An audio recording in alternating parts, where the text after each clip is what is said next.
تنقید کے چند اصول۔ اصول تنقید سے مراد ادبی تنقید ہے۔ کسی بھی فن پارے کو دو پہلوؤں سے دیکھا اور پرکھا جاتا ہے۔ اول، اس فن پارے میں کیا پیش کیا گیا ہے۔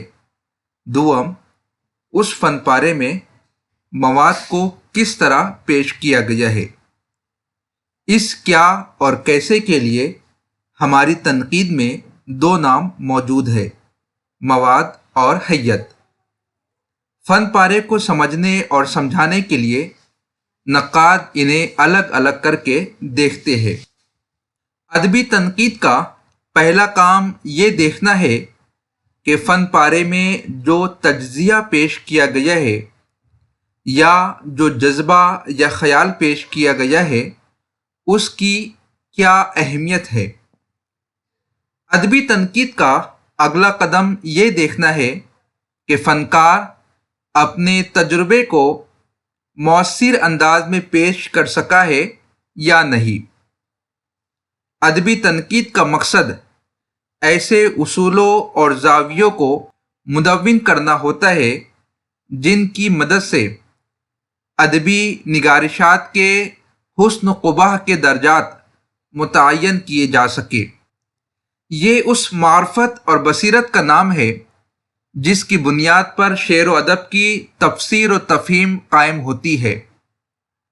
ادبی تنقید فنکار کے فکری ارتقاء کا سراغ لگاتے ہوئے ادب پارے کے محاسن و معائب کا تجزیہ کرتی ہے، ان کے مقام و مرتبے کا تعین کرتی ہے، جس کے لیے نقاد فنکار کی سوانح ذہنی ساخت اور افتاد مزاج سے واقفیت حاصل کرتا ہے کہ فنکار نے کس ماحول میں پرورش پائی ہے اور اپنی تصنیف میں وہ جس معاشرے کو پیش کر رہا ہے وہ اس کی نجی زندگی سے کس حد تک مناسبت و مطابقت رکھتی ہے۔ تنقید کا مقصد محض تعریف یا تنقیص نہیں ہے، بلکہ ادبی شے پارے کے روشن اور تاریک یعنی کہ دونوں پہلوؤں کو دیانت داری سے بیان کر دینا ہے۔ تخلیق کو تنقید کی کسوٹی پر پرکھنے کے تین عناصر ہیں: پہلا، تشریح یا تعارف، دوسرا، حکم یا فیصلہ، تیسرا، ترتیب یا قدر کا تعین۔ ہر دور میں ادب کو پرکھنے، سمجھنے اور فیصلہ کرنے کے معیار بدلتے رہے ہیں۔ کبھی خارجی محاسن و معائب تلاش کیے گئے، عروض و قواعد، نحو اور فصاحت و بلاغت پر زور دیا گیا، تو کبھی ادبی فن پارے کی زد میں لہروں کی چھان بین پر توجہ صرف کی گئی۔ بعضوں نے ادب کو محض دل بہلانے کی چیز، تفریح و انبساط کا ذریعہ سمجھا، تو کچھ لوگوں کا تصور یہ رہا کہ ادب زندگی کا آئینہ ہے۔ بعض ادب کا تعلق نفسیاتی خواہشوں اور ذہنی الجھنوں سے جوڑتے ہیں، بعض ادب کے تمام تانے بانے معاشی، سیاسی اور سماجی حالات سے جوڑتے ہیں۔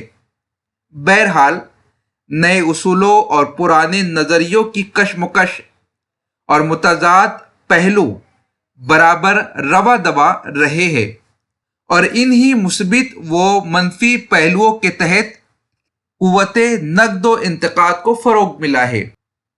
بنیادی طور پر تنقید کی دو شقیں بتائی گئی ہے: نظریاتی اور عملی۔ نظریاتی تنقید اصولوں سے بحث کرتی ہے، جبکہ عملی تنقید میں ان اصولوں کے پیش نظر تخلیقی شے پارے کو جانچا اور پرکھا جاتا ہے۔ تنقید کے لغوی معنی کسی چیز کی چھان پٹک اور جانچ پڑتال ہے۔ ادبی اصطلاح میں تنقید بیلاگ جانچ پڑتال اور امتیازات کے جذبے سے بلند ہو کر اس فن پارے کے مقام و مرتبے کا تعین کرنا ہے۔ تنقید تحلیل و تجربہ، ترجمانی و تفسیر، ادراک حقیقت اور ادبی محاسبے کا نام ہے۔ مجموعی طور پر تنقید ادب کی ماہیت، اس کے ماخذ و محرکات اور اثرات کا سراغ لگا کر خوبیوں اور خامیوں کے پیش نظر تحلیل اور معروضی استدلال کے ساتھ ادب کی تاریخ میں اس کے مقام کو متعین کرنا ہے۔ تنقید کو کبھی بہت زیادہ سراہا گیا تو کبھی اسے نشان ہدف بھی بنایا گیا۔ تنقید کے سلسلے میں کافی اقوال ملتے ہیں، جیسے ٹی ایس ایلیٹ کا کہنا ہے کہ تنقید ہماری زندگی کے لیے اتنی ہی ناگزیر ہے جتنی کہ سانس۔ بیلی کا کہنا ہے تنقید نگار وہ لوگ ہوتے ہیں جن کو ادب اور آرٹ میں ناکامی ہوتی ہے، یعنی کہ وہ اپنی جھنجھلاہٹ کسی بھی فن پارے یا شے پارے پر تنقید کے ذریعے سے نکالتے ہیں۔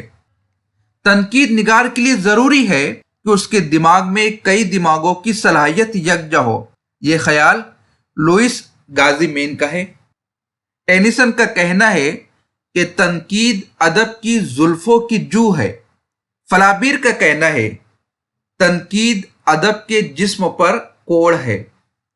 چیخوف نے تنقید کو اس مکھی سے تشبیہ دی ہے جو گھوڑے کو ہل چلانے سے روکتی ہے۔ رچرڈسن کا کہنا ہے کہ تنقید ادب کے ساتھ وہ سلوک کرتی ہے جو ڈاکٹر جسم کے ساتھ کرتا ہے۔ تنقید کا نام فیصلہ ہے۔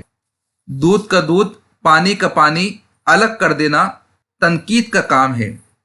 تنقید قدریں متعین کرتی ہے، ادب اور زندگی کو ایک پیمانہ دیتی ہے۔ تنقید انصاف کرتی ہے، ادنا اور اعلیٰ، سچ و جھوٹ، پست و بلند کا معیار قائم کرتی ہے۔ تنقید ہر دور کی ابدیت اور ابدیت کی عصریت کی طرف اشارہ کرتی ہے۔ ایمرسن نے کہا کہ جو شعر کہنے میں ناکام رہتا ہے وہ اپنی ناکامی کا بدلہ لینے کے لیے تنقید نگار بن جاتا ہے اور شاعروں پر نکتہ چینی کرتا ہے۔ ڈرائیڈن نے کہا کہ نقادوں میں نفرت کا جذبہ بہت شدید ہوتا ہے۔ بائرن نے یہ کہہ کر تنقید نگار پر چوٹ کی کہ نقاد پر بھروسہ کرنے سے پہلے ہر ناممکن بات کا یقین کر لو۔ والٹر بیٹر کا کہنا ہے تنقید نگار کی ذمہ داری بس اتنی ہے کہ وہ انہیں ان کے اصل روپ میں دیکھے اور ان کے بارے میں اپنے تاثرات بیان کر دے۔ کولرج نے تنقید کو استدلال کی سائنس کہا ہے جو تخلیق شعر کے مسائل سے بحث کرتی ہے۔ پروفیسر کلیم الدین احمد کا کہنا ہے اصل دشواری یہ ہے کہ اردو میں تنقید سے مراد تعریف ہے، تحسین ہے، تقریض ہے اور کبھی کبھی نری تنقیص و بیجا نکتہ چینی، بے حاصل خوردہ گری ہے۔